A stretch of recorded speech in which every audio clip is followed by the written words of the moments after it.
the scale of complexity in our lives are much bigger. The scale of ambiguity is much bigger.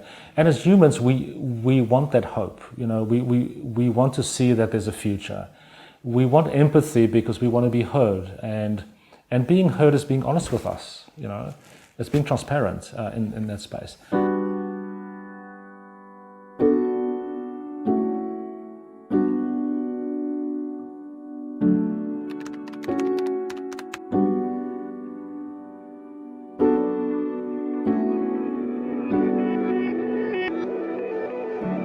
Brian Ferreira, welcome to PEXIP's Leading in a Change World Series. Thank you, Ben. Good to see you again. So today we're going to delve into the question of, are leaders coping or are they leading at this time in the world? And you've got some great insight based on your engagement with lots of C-level executives in your role as Vice President, Managing Executive Partner at Gartner. So before we get started on that, who is Brian Ferreira? Sure. Look, I come from South Africa. I'm from Portuguese descent. I migrated to Australia in 2005. And I come from a broad, I'll say commercial and a technology career, and traveled in an international environment quite extensively, probably from late 80s, early 90s. Qualification-wise, I've done commerce and technology qualifications. In Australia specifically, I've, to get myself accustomed to Australia and New Zealand customers and boards, I've done the Chartered Company Secretaries course and the Chartered Governance Professional course with the Governance Institute of Australia. Personally, when it comes to our industry, I'm quite passionate about how technology really works in our ecosystem and how the ecosystem drives economic productivity. So Ben, if I say to you that passion, what does that really mean? It really means how do we take technology forward as a real capability, and how do we make individuals, business and the economy in a productive way. So that's quite a big passion for me personally, and it's also something that sits quite close to Gartner. One of my hobby horses is I'm a facilitator of many years. I just love problem solving and getting people into a room. Currently I serve on some boards and board committees, and as you said, I'm now Vice President at Gartner. So in your role as Vice President of Executive Programs for Gartner, and Gartner's a firm that's been around for a long time, I think 1979 it was founded, and it's really considered a global leading research and advisory firm. Can you explain a little bit more about how Gartner helps leaders from around the world? Yeah, absolutely. And I can give you a very broad perspective because I've been a Gartner client since the early 1990s in South Africa and in the UK. And so you like the company so much you went and worked for them? I joined them, I joined them in 2012 or 13, I think. So look, we are a $4.5 billion company with over 4,000 specialists in, over various topics. And what we do is we an advisory and research firm, and we cover the latest research on technology and business trends around, from retail to legal to health, whichever business you've got, we can typically help you with business and technology advice.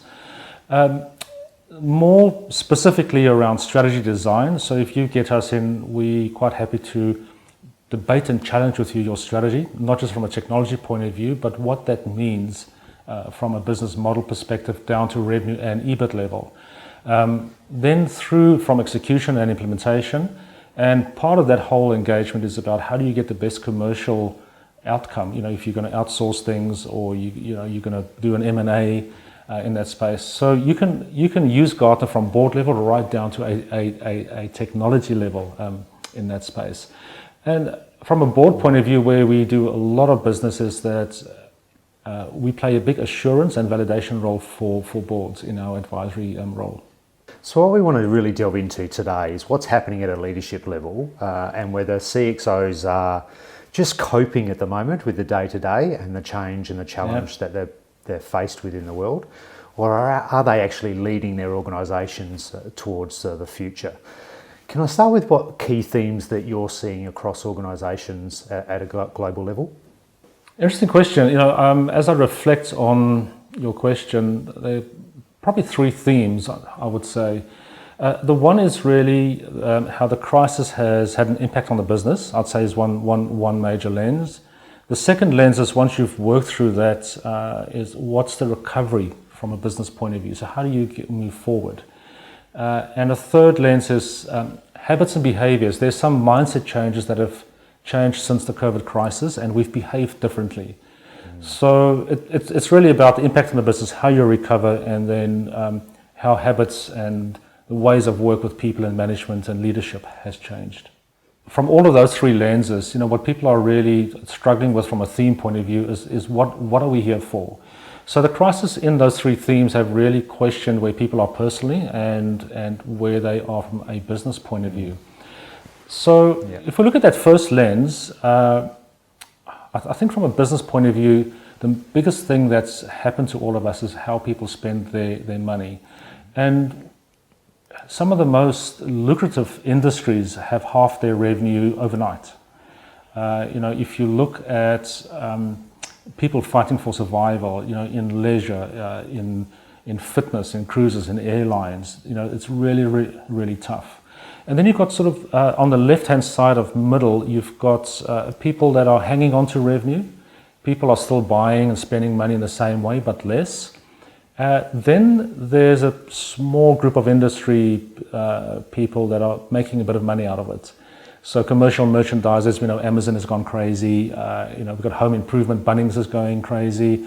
Warehouse and clubs and all of those type of things. But interestingly, there's been... I imagine some IT services organisations are probably not dissimilar place. No, absolutely not. If I look at some of the hardware suppliers, everybody working from home, we've seen clients that had to shift thousands of people to home in like 2 or 3 weeks. And that purchase and that uptake in revenue from hardware and cameras and laptops and network providers have just increased. But interestingly, the biggest industries are, like video streaming, alcohol, online groceries is phenomenal how that's changed. The biggest surprise we've had is gambling. People have really increased their gambling behaviors as a society, and there are businesses out there where, 50, 60, 80% growth in revenue over the crisis. Really interesting. So what's happening is that you've got those fintech, gaming, you've got investment broking. The other businesses that are making good money are people that are in that investment tech startup side of things.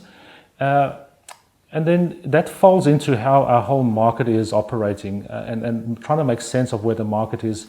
We see a lot of retail investors investing in these smaller businesses where they're still running on debt, they're still running on a loss, but there's such a firm behavior in those investors that they're going to be the next stock or the next business model that's going to survive the crisis. So it has impacted revenue, it has impacted market capitalization.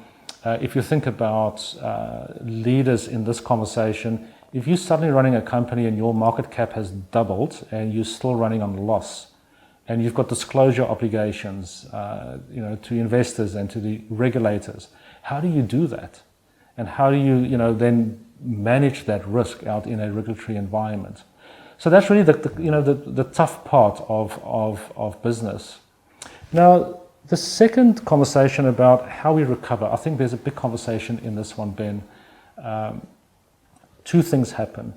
In the recovery out of the crisis, it's the way I describe it, there's a personal perspective about the crisis and a personal perspective about how I as an individual think Gartner is going to come out of the crisis and what I think is going to happen with the pandemic. The second lens on that is really about a recovery orientation. So what's business really thinking? And what are our leaders thinking about that recovery orientation? And what we're finding in the debate between the people and the leaders is really about what can they touch? What's the reality about that recovery? And what we're seeing is people are trying to make sense and not scare their people around. There might be companies going out of business because they're on no flights. So how do you keep those people? How do you share that transparency without scaring them? So in the recovery, we've got, I would say, a grouping of people where their business is either going to go out of business or they're going to be fundamentally a much smaller business, which impacts just that whole structure. Then there's a middle grouping of business where probably they can hold on and hoping if we get a quicker recovery with a vaccine that we'll get out of the situation. And then there's a couple of businesses that are really just reinventing themselves and doing things differently. What is interesting out of this recovery conversation, I'd say, our mining sector is probably more stable. What we're seeing in leadership in the mining and the resource industry is that they're just working very hard at getting the same output out, but they've got some real challenges about how they recover at sites because they can't let a site go down. So how you recover and how you manage your business is that third big lens that is playing out. And then the last one I spoke about is the fast outcome mindset. So there are so many stories out there where you hear how people have just shifted overnight. They've done things differently. The best example is actually down in your neck of the woods. There are 2 gin factories that within, I think it was about 7 or 8 days, they changed from producing gin to hand sanitizer. And they just changed the whole business model. Yeah. So the behavior and the skill set and the capability to do that quick shift and that fast set mindset to shift the business is that third theme. So how are people being affected differently than perhaps they might have been in other crises that we've seen in the past? Not the companies, but the actual people themselves. People itself. If we separate the conversations, I think what's personally happened before we look at how people interact back at work is what's happening to me. I mean, all of our lives have been reorientated. We've been rewired. We've got some new habits. There's some new things that have popped up about how we're doing things. We might have some new hobby horses, and we're trying to make sense of more shades of grey, if I can call it that. I was sitting with a client the other day who's got 3 kids, 1 finishing uni and 2 about to go to university. And the conversation was, what do they go study? You've got this pandemic, we're going to have a changing world, and you've got all of the technology changes. And what was interesting that's playing out in that space, if you look at, for instance, a BCom degree, some of the universities have changed their curriculum totally. There's a brand new curriculum starting next year, which is different around where they bring in more innovation, more entrepreneurship, more technology-related items. There are people who want to go study philosophy, and the whole curriculum around philosophy has changed. It used to be a BA Arts, and it used to be a hobby horse degree. And if you look at philosophy and ethics, how that impacts artificial intelligence. So philosophy as a curriculum in how you then set yourself as an individual for the future is a brand new place. And suddenly there's this increase in people wanting to study philosophy for AI. So how people see their new world from this pandemic and how it works and how their personal lives change. And to the core of it is about, I think people are struggling about how do I cope right now and how do I cope for the future. And it's that coping mechanism and it's everything around that has changed our lives about how we think and how we go about coping. I want to touch a little bit further on in our conversation about how leaders help people with that coping. But leaders are people too. So in addition to what you've mentioned around the impacts on the individual, what else do leaders have to contend with today that they didn't have to contend with before in terms of their own leadership? Ben, I think the starting point of that conversation is self. So that conversation that we've just had about personal, they bring that to the table as a start, as you said. What's different is that we're finding that leaders have got a recovery orientation, and that's about how do I come out of this and how do I change my business. But they have a personal orientation about what they really think about the recovery. And they've got to show 2 faces sometimes. So if you're in a tough industry, like in leisure, you might personally feel very different versus what you're doing out at the business. So that perspective, how they go about communicating and showing that perspective is very different today. Does that challenge their authenticity though, in terms of the way that if they're communicating a different message to what they actually truly believe? It does. probably in the last 3 or 4 months, there've been clients that I've spoken to that struggle with their value systems because the way that they're trying to orientate and help their people through it from a business point of view fundamentally clashes with them. And one gentleman said to me, "It feels like I'm doing a whole lot of white lies, and I'm struggling with it." And Wow. how to bring that perspective across with feeling authentic is really tough for some people in that space. That must make it really difficult to feel like you're telling a bunch of little white lies to your people. Why not just be completely authentic? Why does that leader or other leaders have to do that? There's a survival of the business, so I think if they are really truthful around the business conditions and the outlook of it, that'll really paint a very grim picture. And I think they're trying to get people to look beyond that. And I think where leaders are going wrong is say it as it is. Be transparent, but then give a vision. And I think sometimes leaders don't have that vision. If you look at, for instance, the airline industry, we don't know when we're going to be up and running. And trying to firm a conversation up around that is quite tough, and to try to put a timeline to it. So people tend to try and build little stories or ways of surviving until they've got facts. Leaders had quite a bit of tools and reporting and data in their normal life.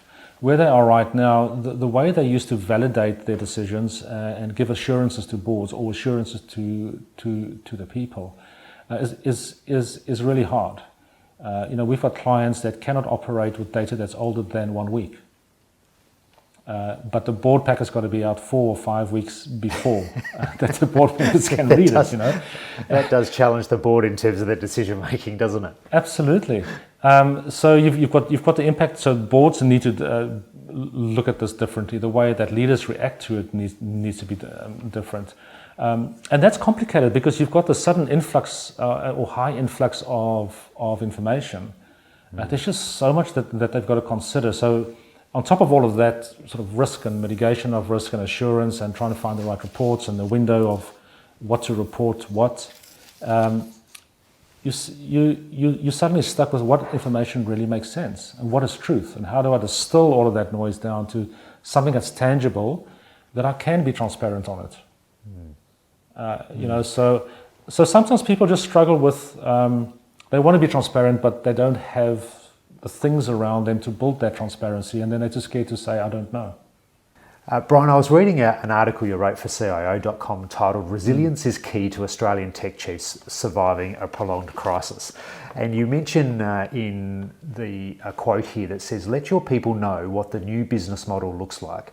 Embrace their discretionary effort and let them self-drive performance management within given business outcome guardrails."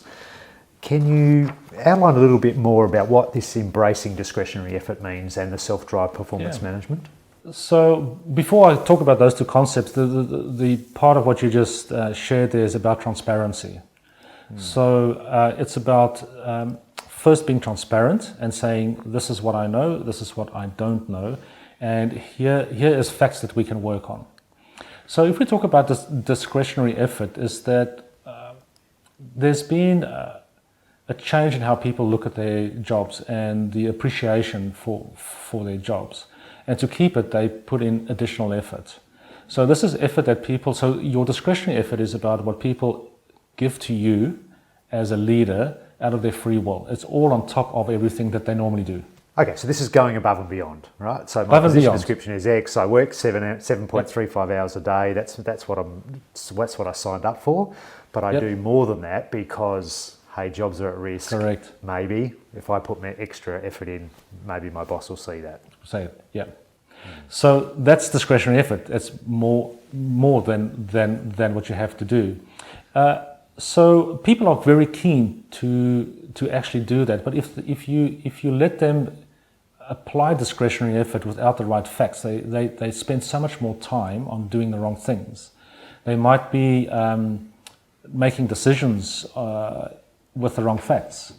So you've got to be very careful about how you use that discretionary effort with the facts that you've got. because people are really putting lots of hours in and trying to make the business work. And if you're not transparent, you send them down the wrong line. And then being that performance driven is where you trust people in the way that they work. So if we go back to how some businesses are now working in a hybrid model, you've got to trust your people, and instead of giving them hard measurements, get them to own what they want to do better.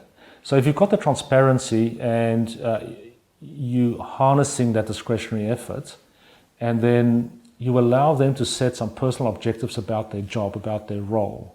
I'll give you a good example. You know, we've got a big government agency where they were really struggling to get the technical team to accept a personal outcome for the agency.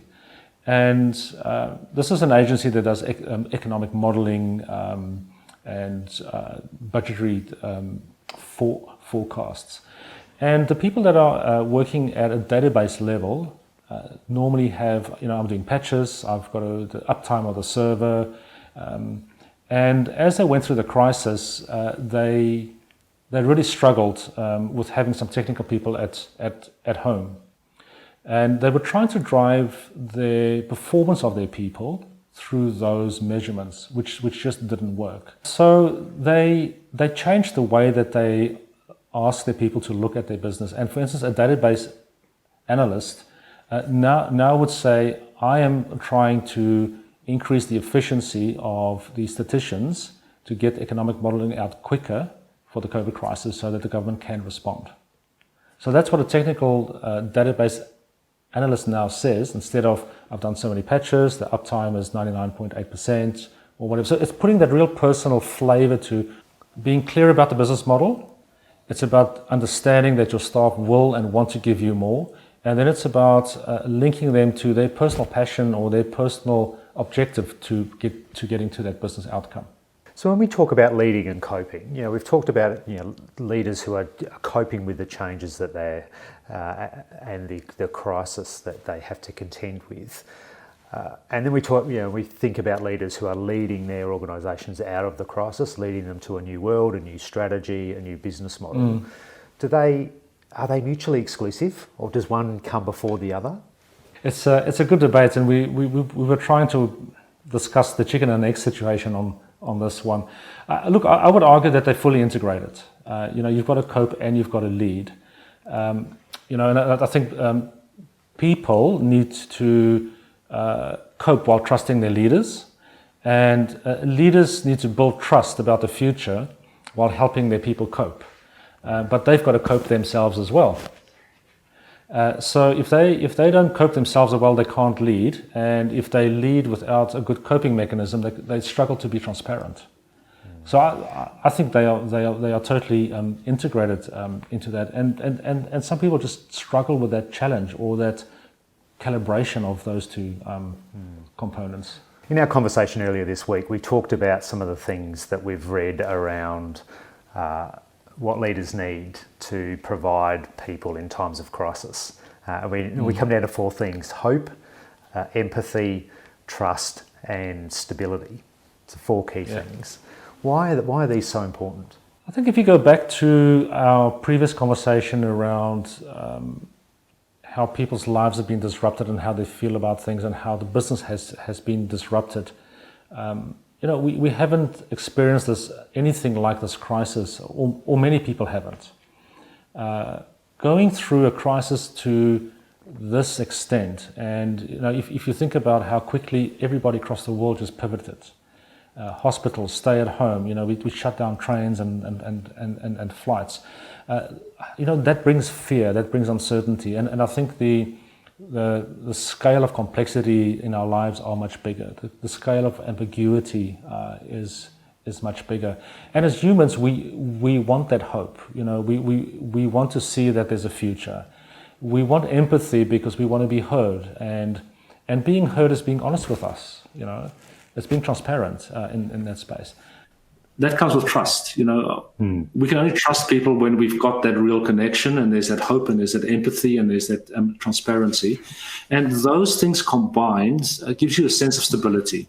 Even if there's massive risk, it gives you that sense of stability about why those components are important.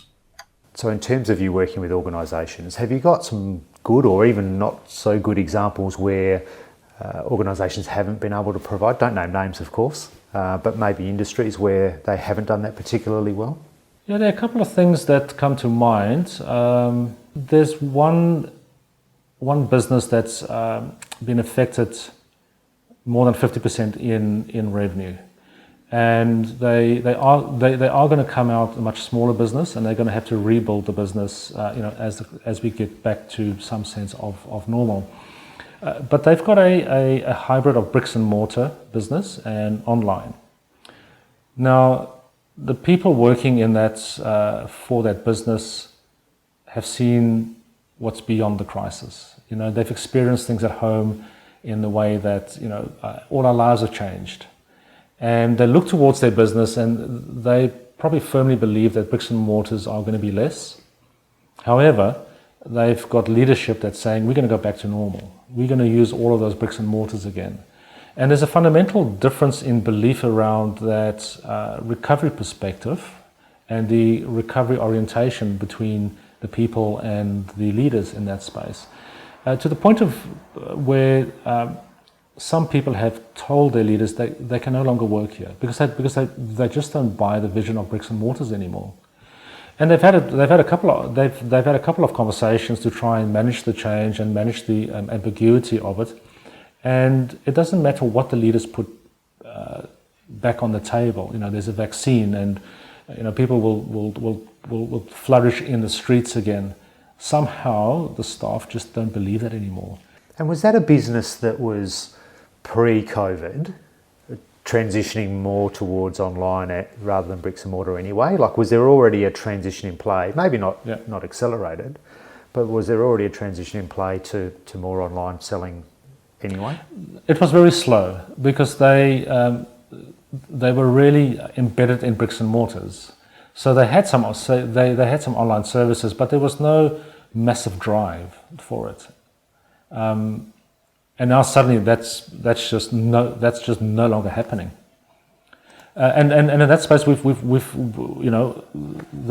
this gentleman said to me that people are actually saying, I don't buy the vision, and I'm happy to go work somewhere else where I know it's going to be more hopeful and there's more stability.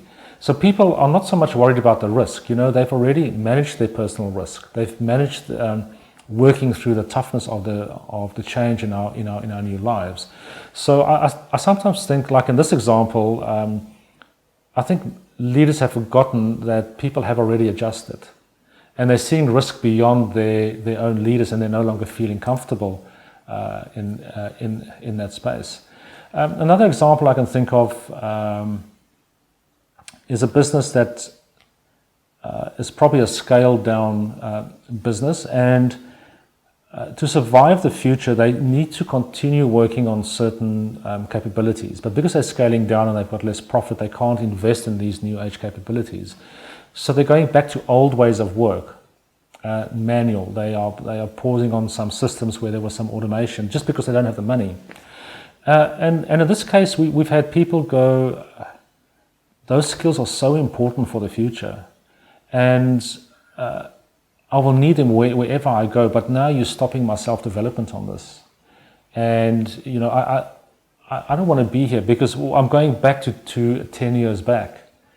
And again, you've got people shifting now, not just for, they understand that they don't have money, but they firmly believe that if they continue investing in those skills and capabilities, it'll really help the business. But there's a mismatch. So they're not just leaving for lack of vision, but people are also leaving because they want to go to places where the new skills are applicable and where the new skills are part of the future in that space. Another example is where emerging technologies are huge in our lives today. From virtual reality, the way automation is working, AI, machine learning, and if you look at the conversation that we had about the tech startups and what's happening in our industry, people know that that's the future. And we've got clients that are trying to adopt new technologies or emerging technologies that really make sense for their business, but that adoption of the technology is about keeping talent. So they're so afraid to lose people that they're actually adopting the technology, and they're hoping that the people will pick up the technology and really be different in a new way that will give future profit. Right now they can't afford it. And this picking up of skills and talent for the future is really a important factor of why people will stay or go. So, for me, if I bring it together, the impact is really about people will leave jobs where they can see more trust, more transparency, and more hope, even if it's a business that's more at risk. They would rather go work at a business where it's more at risk and they feel in control and they can self-perform, versus struggling around risk and there's lack of transparency from management and they don't know where they're going. And that's happening a lot. We're seeing a lot of that happening. So they're moving jobs very easily. They're not afraid to move jobs. And it comes down to the conversation we've had throughout this whole session, Ben. It's about that connectedness with the business and the leaders, and really being able to touch the reality and working with it as a team. So really sort of two key things there. Are you really connected to your people, and do they trust you? So Brian, what practical approaches can leaders adopt to bring this conversation together and bring it to reality in their own leadership? Ben, look, there are a couple of very simple and practical things, and they might sound obvious, but I don't know why some people just struggle with it. It's just one of those conversations where once you listen, you go, "Oh, duh," it's something that we can do, but we don't do it. But people don't do it, do they? So I've formulated in myself a view when I talk to clients around this. It's about coping and leading, and I think the first thing for leaders is to have an always-on sense and response person. So have a capability where you can sense very quickly and you can respond very, very quickly. So I would say to people, look at yourself and say, am I a always on and responsive person around the environment and what's happening for me? I think when you get that right, you get to grips with the environment and you get to understand the realities about it. And that gives you a platform. Once you've got that, it gives you a platform for honesty and transparency. So if we go back to the little white lies, people struggle to be transparent because they haven't made sense of the environment. So make sense of the environment. That gives you the platform to be honest and transparent. And then you need to find your way to really just work on your communication skills to, how do I deliver that? How do I make people feel comfortable with the honesty of that? And what that does, it creates clarity. And I think a lot of people are starving for clarity around their situations. And if there's real clarity, people will stay, they will help, they will add that discretionary effort. They will find ways to really perform. And through that platform and the clarity, that gives people a sense of purpose again. And we forget that people want a sense of purpose. It's not just surviving and coming to work. It's really helping with that sense of purpose. And then the fourth thing really for me is help people accept that there are shades of grey. There's ambiguity. Feel brave about risk and failure.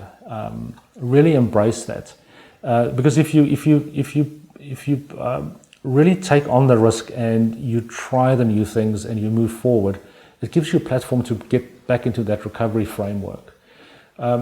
So just bringing that all together will really help from a coping and a leading point of view. Brian, it's been a great conversation so far. I love the insight that you bring from all of the conversations you're having with senior executives in your role as Vice President at Gartner.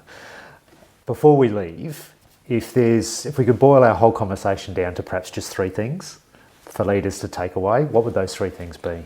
So if I replay the conversation, I would say the first thing is really about, I think start with the people, show empathy. For me, would be the first thing, is really show empathy. And with that comes, the trust and the transparency and listening to people and making them feel part of that passion. So empathy. The second one I would say is enable your people. trust them. If they work from home, whatever it is, trust them, enable them, give them the facts in that space. And anticipate the next, I would say, is the third thing, is really just don't be closed in your coping loop over here. Really just, anticipate the next and really move with that cycle of coping, anticipate, coping, and anticipate.